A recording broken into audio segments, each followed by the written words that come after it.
There is no good news about Obamacare. Obamacare is dead. All right, joining us now with reaction, two representatives who were in that meeting today. Tennessee Congresswoman Marsha Blackburn and Majority Whip Louisiana Congressman Steve Scalise is with us. Congresswoman, I'll start with you. And sure. Look, the Republican Study Group is a conservative group within the Congress, but it's not as conservative as, say, the Freedom Caucus. Their members tell me today they're still not on board, although they are. Some of the changes that I saw today that they're pretty happy with, in addition to the Medicaid agreement with the study group, et cetera, that they're going to impose the states the option to impose work requirements, and also that they, other new wording. These were all things that I know that the Freedom Caucus wanted.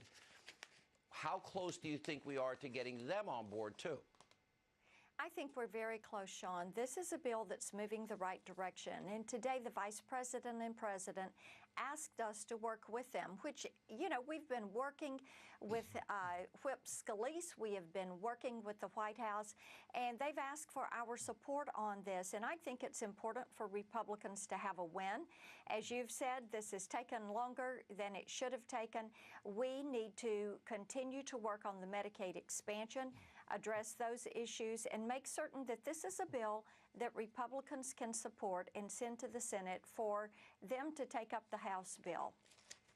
Yeah. Steve, where are you with the Freedom Caucus guys? Because they've been the ones that have communicated with me the most, that they say the president, A++. He's been reaching out to them, talking to them. They appreciate it. The president's listening. Some changes they wanted are in the bill, but they feel the leadership has not reached out as much to them. Why?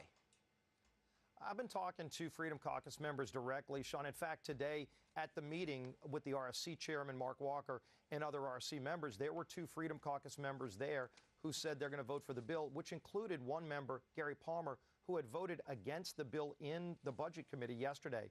So with these changes, you talk about something revolutionary, block granting Medicaid, giving governors complete ability to block grant the Medicaid program. That's a revolutionary reform conservatives have been wanting for decades. That's now agreed to by the president, and that'll be in the bill. And the work requirements, where those, by the way, those are two things that option. They told me. Those are two things specifically that Mark Meadows and Jim Jordan told me that they wanted in the bill. Can we? Right. Those are big wins, and that's what brought some of the Freedom Caucus members that were in the room today to say they're now for the bill. So this, like Marsha said, this bill's moving in the right direction, and members are engaged. But what's most important, Sean, the president is directly engaged. President Trump said, I am behind this bill 100%. He wants this bill on his desk to repeal and replace Obamacare and put patients back in charge by of the their end of next week. So his help is a lot. Yeah, his help has been tremendous, Marsha, and he's rolled up his sleeves and gotten to work on this directly.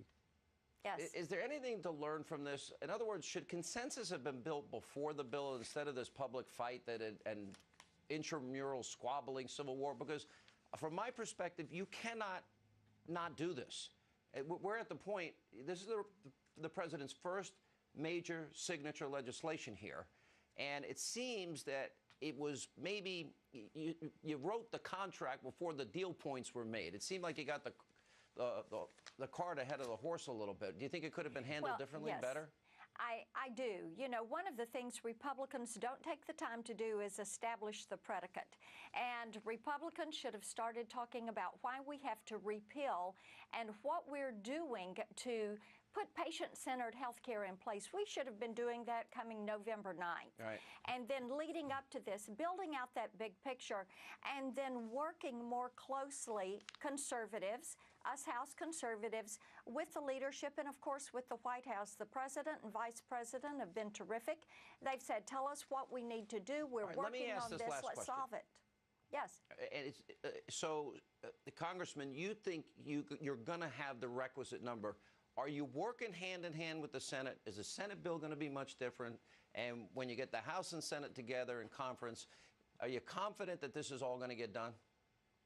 Yeah, I think most senators like the direction losing we're is going. not an option here. Yeah. That's right. Failure is not an option. But look at this, Sean, something else that just got included. that today brought National Right to Life to write a letter of strong support of this bill. This will probably be one of the most pro-life pieces of legislation with the high protections and defunding Planned Parenthood. That's a big win, too, for conservatives. That's a big win. So that's they also are in the bill. enormous wins. Those are things that we have wanted to see happen, and I think the Senate is going to be There are a lot of good ready things to in take there. I our bill agree. up. Yeah, they're going All to right, be guys. ready Well- to take it up. Thanks. All right. We're going to see you both next week, hopefully, and maybe we can get this thing Sure. finished. And up